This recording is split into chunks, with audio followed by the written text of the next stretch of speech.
Hey everyone, I'm Grandmaster Ben Feingold. This is 5 Minutes with Ben, and I'm Ben. I'm going to try not to go too far over the 5 minutes, but this game is pretty complicated. I'm going to show you a game played Capablanca. Take two. I'm going to show you a game played in Casablanca Rapid in Morocco in 2024. Just about a year ago. It was played in May. Between two former world champions, Magnus Carlsen white and Viswanathan Anand is black. Game was very sharp. It was a rapid game, so perhaps Carlsen played an opening he wouldn't play in slow chess. He played Gadmador's favorite opening, the Evans Gambit. Also, who's the Gadmador? Okay. So Anand took c3, and now instead of the usual pawn to d4, Magnus castled. Anand played the very aggressive queen f6. Now d4 was played. Then knight e7. Anand's preparing to castle. Bishop g5 attacks the queen. I would expect queen g6, but I guess that undefends the e-pawn, so he played queen d6. Magnus played queen b3, attacking f7. Anand castled. Magnus played rook d1, lining up the rook with the queen, so we can take on e5 and double attack the queen. Bishop b6. Carlsen, instead of being greedy by taking on e5, played knight a3, developing his last minor piece. You can see Anand's bishop and rook aren't very good, although black is a pawn up. Okay, Anand played the so-called fork with knight a5, queen a4. Now Anand put his other knight on c6. The game got very complicated quickly. Carlsen took on e5, which attacks the queen with two pieces. Anand made a battery with queen c5. Anand has a big clump of pieces here on the queen side. And Anand's threatening queen takes f2, or so he thought. If I was white in this position and I was playing a rapid game, I guess I'd play bishop e3. I'm not as good as Carlsen.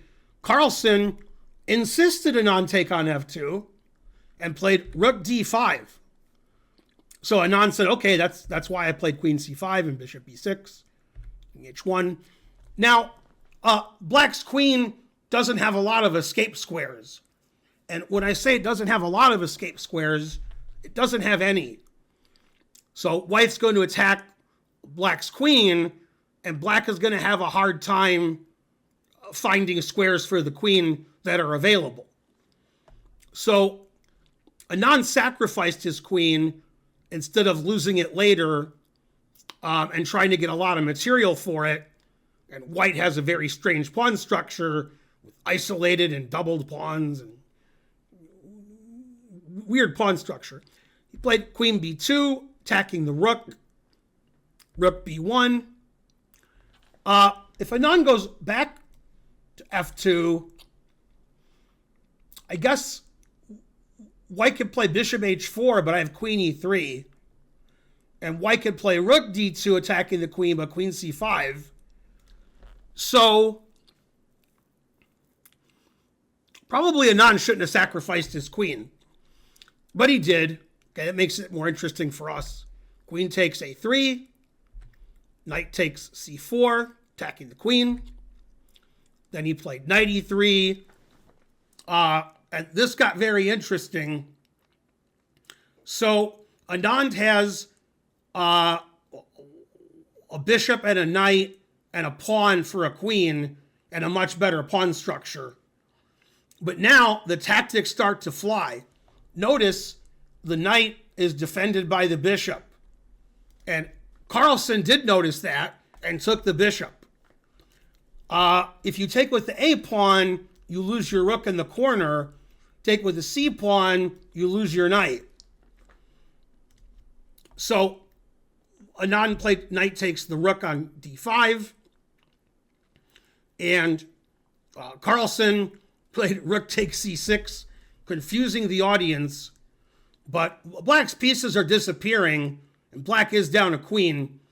So assuming Anand takes the rook and Magnus takes the knight on d5, so like, dc, ed, then white has a queen and a knight for 2 rooks, which is basically an extra piece.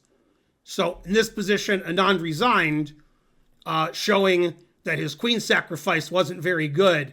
But it was a very entertaining game. It was a rapid game, so you would expect it to be entertaining. But this is Anand last year, not Anand 30 years ago. This game was played 30 years ago. I guarantee Anand would have won because Carlsen would have been about 4. So I'm Grandmaster Ben Feingold. This has been More Than 5 Minutes with Ben. Please like and subscribe and leave a comment, and I'll see you guys next time. Bye.